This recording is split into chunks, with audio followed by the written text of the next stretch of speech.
Hello students, welcome back to crack companion.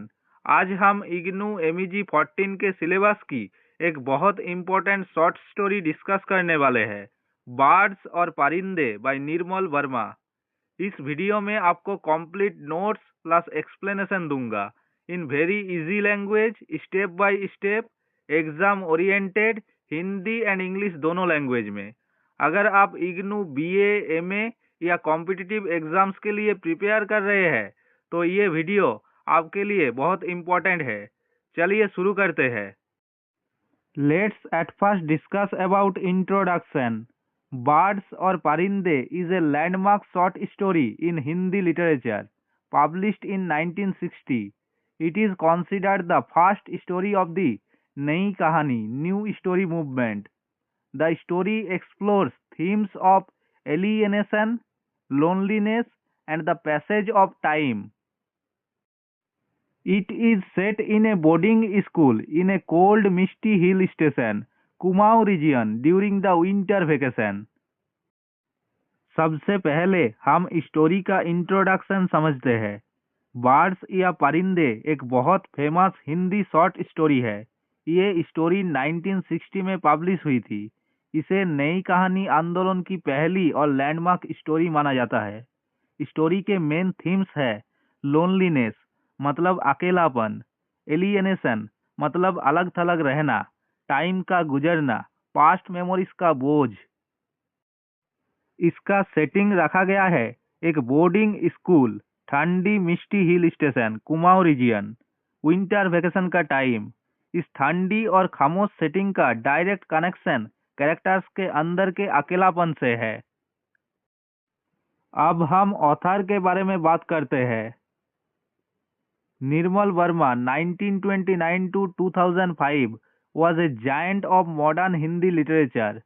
He is known for his lyrical prose and his ability to capture the interiority, inner thoughts of characters. His writing often reflects a sense of melancholy and the influence of European existentialism. He received the Sahitya Academy Award and the Gyanpith Award, India's highest literary honors. Nirmal Verma 1929 to 2005 modern Hindi literature के giant writer थे। उनकी writing की खास बात lyrical pros, बहुत soft और emotional language, characters के inner thoughts को डीपली दिखाना। उनकी स्टोरीज में अक्सर मेलांकली मतलब उदासी, यूरोपियन एग्जिस्टेंशियलिज्म का इफेक्ट दिखता है।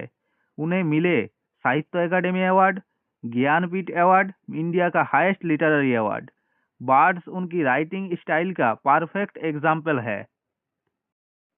Now let's see the important characters. First, Lotika the protagonist. She is a teacher at the convent school. She is stuck in the past, mourning the death of a lover captain Negi. Lotika story की main character, convent school में teacher, अपने past में फंसी हुई, अपने लाभार captain Negi की death का दर्द अभी तक नहीं भुला पाई। लोतिका पास्ट में जी रही है, प्रेजेंट में नहीं। Second, mister Hubert, a music teacher at the school. He is a bachelor and secretly loves Lotika but is too shy and lonely to express it effectively. Mister Hubert school के music teacher, bachelor और बहुत lonely, चुपचाप लोतिका से प्यार करता है, अपने feelings clearly express नहीं कर पाता। मिस्टर ह्यूबर्ट भी इमोशनल लोनलीनेस का शिकार है। 3. Doctor Mukherjee, a Burmese doctor living in exile. He provides a philosophical perspective on life and death. He is practical and suggests that one must move on.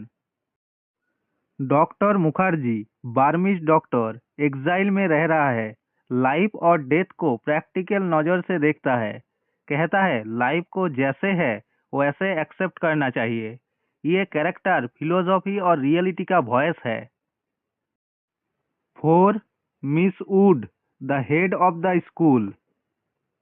Miss Wood school की head, discipline और routine को represent करती है। 5. Girish, a young man who represents the outside world and the future, contrasting with Lotika's static life. Girish एक young man, outside world और future का symbol, Lotika की static life के opposite. 6. Captain Negi, Lotika's deceased lover. Though he never appears, his memory dominates Lotika's life. Captain Negi, Lotika का deceased lover, story में physically present नहीं, लेकिन उसकी यादें लोतिका की पूरी जिंदगी कंट्रोल करती है।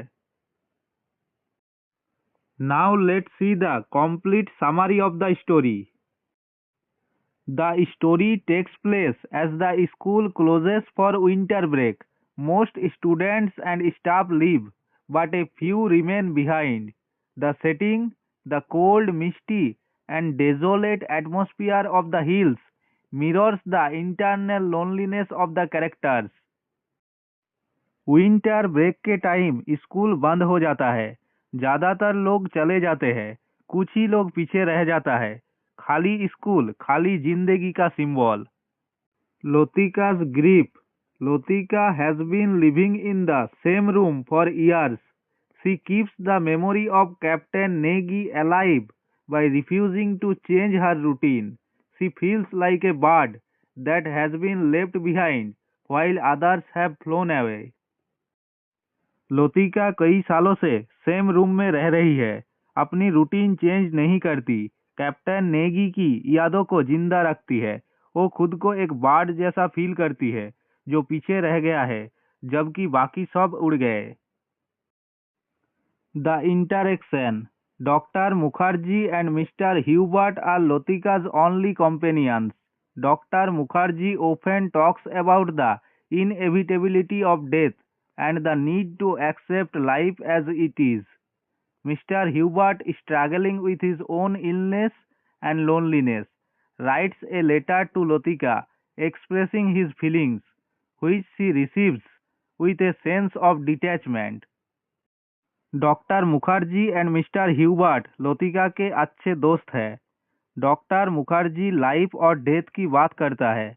मिस्टर ह्यूबर्ट लोतिका को लेटर लिखता है अपने प्यार के बारे में। लोतिका लेटर रिसीव करती है, लेकिन इमोशनली डिटैच्ड रहती है। The turning point. Lotika realises that her wait is endless and perhaps meaningless. She sees a group of birds, परिंदे, migrating to the plains. She realizes that unlike the birds who move with the seasons, she is trapped in a winter of her own making. Lotika migrating birds, परिंदे को देखती है जो planes की तरफ जा रहे होते हैं। तब उसे रियलाइजेशन होता है बर्ड सीजन्स के साथ मूव करती है, लेकिन वो खुद अपनी मेमोरीज के विंटर में फंसी हुई है। The ending. The story ends on a quite contemplative note. There is no dramatic resolution, only the realization that life continues despite personal tragedies. Story का एंड बहुत क्वाइट और कॉन्टेम्पलेटिव है, कोई ड्रामेटिक चेंज नहीं, सिर्फ ये रियलाइजेशन लाइफ ट्रेजेडीज के बावजूद चलती रहती है। Now let's see the major themes. Loneliness and isolation. Each character is an island. They live together but are trapped in their own private worlds. Her character अकेला है, साथ रहते हुए भी emotionally disconnected. Waiting. Lotika's life is a constant state of waiting for something that will never return. Lotika का पूरा जीवन इंतजार है ऐसी चीज का जो कभी वापस नहीं आएगा। The symbolism of birds. The birds represent freedom and the natural cycle of moving on. In contrast the human characters are stuck. Birds का मतलब freedom plus movement. Humans always stuck in memories. Past versus present. The struggle between holding on to memories and living in the current moment. Past memories पकड़ने और present में जीने का conflict. Now let's discuss about the significance of the title. The title birds refers to the migratory birds that visit the hills. They stay for a while and then fly away when the weather changes. The characters are like these birds, temporary residents in the inn of life. However, while birds follow their instinct to move, humans often get stuck in the winter of their memories.